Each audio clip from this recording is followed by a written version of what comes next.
So one thing we've been getting from socialists ever since the Venezuelan economy tanked is the whole not real socialism thing. It's the no true Scotsman fallacy they always put out whenever their system has been shown clearly to be a horrific failure, costing people's lives. When we point out that socialists have been praising Venezuela as recently as 2013, the whole response we get from them seems to be, nuh-uh. So I'm making this video to set the record straight, and this is the lesson for you socialists. The internet is forever.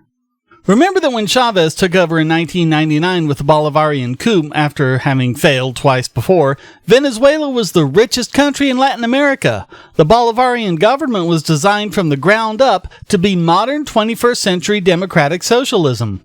Venezuela has the world's largest oil reserves, and this was at a time when the worldwide oil industry was flourishing. Venezuela also has fertile soil and a year-round growing season, so you'd have to screw things up really badly to end up with people starving. It's amazing how, whenever they try out socialism in a new place, it's always in a best-case scenario, and it still crashes and burns. Poverty, inflation, starvation, all happening because the Venezuelan government squandered the oil profits, nationalized the food industry, and let the country's infrastructure fall into disrepair. Noam Chomsky and several others have had their videos where they praised Chavez and socialist Venezuela removed from YouTube, but John Stossel took them to task on it. Leftist intellectual Noam Chomsky fawned over Chavez, said he's made a better world. See how a better world is being created and can speak to the person who's inspired it. We asked all of them if they'd talk about their love of Chavez. Only one responded, Noam Chomsky. His anti-capitalist teachings have misled millions of students, but they've worked for Chomsky. After he praised Chavez's sharp poverty reduction, Chavez returned the favor by holding up Chomsky's book at the UN.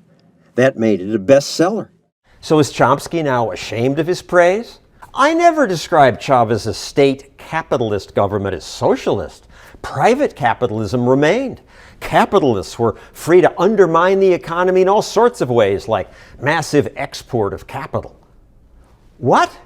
Capitalists exported capital and undermined the economy by abandoning their homes and fleeing across the border to Colombia? Socialism failed in all these places.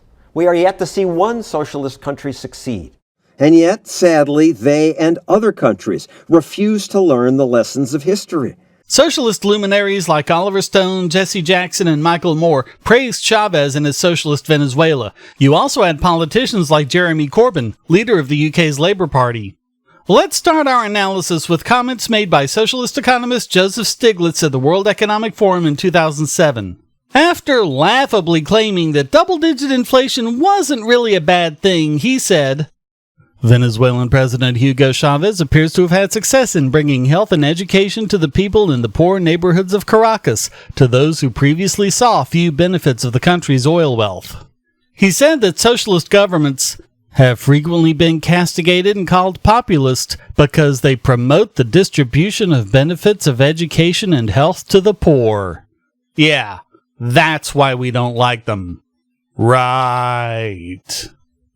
It is not only important to have sustainable growth, but to ensure the best distribution of economic growth for the benefit of all citizens.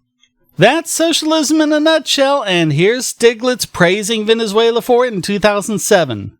We also have it from none other than Mr. Socialism himself, Bernie Sanders. He posted an article to his Senate page praising Venezuela in 2011. After complaining about the current state of the U.S. economy, he posted, These days, the American dream is more apt to be realized in South America, in places such as Ecuador, Venezuela, and Argentina, where incomes are actually more equal today than they are in the land of Horatio Alger. Who's the banana republic now?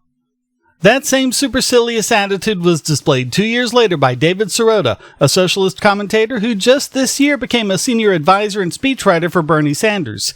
Here's what he wrote for Salon.com. Chavez became the bugaboo of American politics because his full-throated advocacy of socialism and redistributionism at once represented a fundamental critique of neoliberal economics. and also delivered some indisputably positive results. Indeed, as shown by some of the most significant indicators, Chavez racked up an economic record that a legacy-obsessed American president could only dream of achieving. Of course, all of that was on the back of the oil boom, and keep in mind that Venezuela has more oil than Saudi Arabia. When a country goes socialist and it craters, it is laughed off as a harmless and forgettable cautionary tale about the perils of command economics. When, by contrast, a country goes socialist and its economy does what Venezuela's did, it is not perceived to be a laughing matter, and it is not so easy to write off or to ignore. It suddenly looks like a threat to the corporate capitalism, especially when said country has valuable oil resources that global powerhouses like the United States rely on. Does any of this look a tiny bit ridiculous in hindsight? How about this? For example, the United States has adamantly rejected the concept of nationalization and instead pursued a bailout/subsidy strategy when it comes to rapacious banks and oil companies, and those firms have often gone on to wreak economic havoc. Are there any lessons to be learned from Venezuela's decision to avoid that subsidization route and instead pursue full-on nationalization? Well, considering what actually happened, which is that Venezuela got to the point where it couldn't even prepare its ships to properly ship the oil, yes, there are lessons to be learned, and Sirota is the one who needs to learn them, and clearly he hasn't. He went on to claim that the U.S. poverty rate is skyrocketing, and the U.S. is more unequal than many Latin American countries. Looking around, I think the takeaway from that is the fact that you can't always rely on poverty statistics, and inequality isn't the bugaboo that socialist morons think it is. Let's round it all off by looking at the comments made later in 2013 by socialist economist Mark Weisbrot, and check out the attitude running all the way through it. Now Venezuela is facing economic problems that are warming the cockles of the haters' hearts. We see the bad news every day. Consumer prices up 49% over the last year. A black market where the dollar fetches 7 times the official rate. Shortages of consumer goods from milk to toilet paper. The economy slowing. Central bank reserves falling. Will those who cried wolf for so long finally see their dreams come true? Not likely. In the opposition's analysis, Venezuela is caught in an inflation devaluation spiral, where rising prices domestically undermine confidence in the economy and currency, causing capital flight and driving up the black market price of the dollar. This adds to inflation, as does, in their theory, money creation by the government. And its price controls, nationalizations, and other interventions have caused more structural problems. Hyperinflation, rising foreign debt, and a balance of payments crisis will mark the end of this economic experiment. But how can a government with more than $90 billion in oil revenue end up with a balance of payments crisis? Well, the answer is, it can't and won't. Yeah, that prediction didn't hold up very well. Hyperinflation is also a very remote possibility. For the first 2 years of the economic recovery that began in June 2010, inflation was falling even as economic growth accelerated to 5.7% for 2012. In the first quarter of 2012, it reached a monthly low of just 2.9%. This shows that the Venezuelan economy, despite its problems, is very capable of providing healthy growth even while bringing down inflation.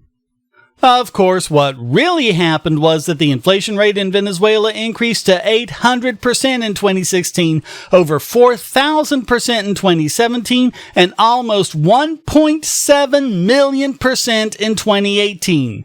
It's projected by the IMF to reach 10 million% by the end of 2019. Weisbrot predicted inflation would go right back down. In fact, the opposite happened. Meanwhile, the poverty rate dropped by 20% in Venezuela last year, almost certainly the largest decline in poverty in the Americas for 2012, and one of the largest, if not the largest, in the world. The numbers are available on the website of the World Bank, but almost no journalists have made the arduous journey through cyberspace to find and report them. Ask them why they missed it. Weisbrot, I really hope you enjoyed gloating while you could. But these fraudulent figures from the lying Venezuelan government, which you fell for, couldn't hold up for long.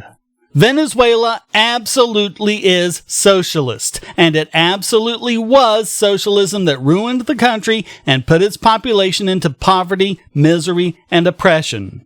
The socialists were claiming it as one of their own up to 2013 when everything looked fine. You can't stick your fingers in your ears and run away from it now.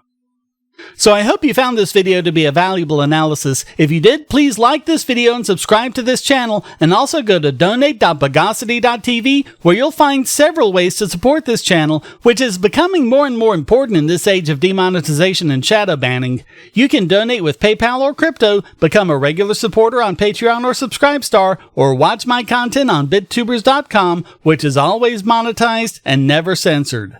Until next time, stay strong and be free.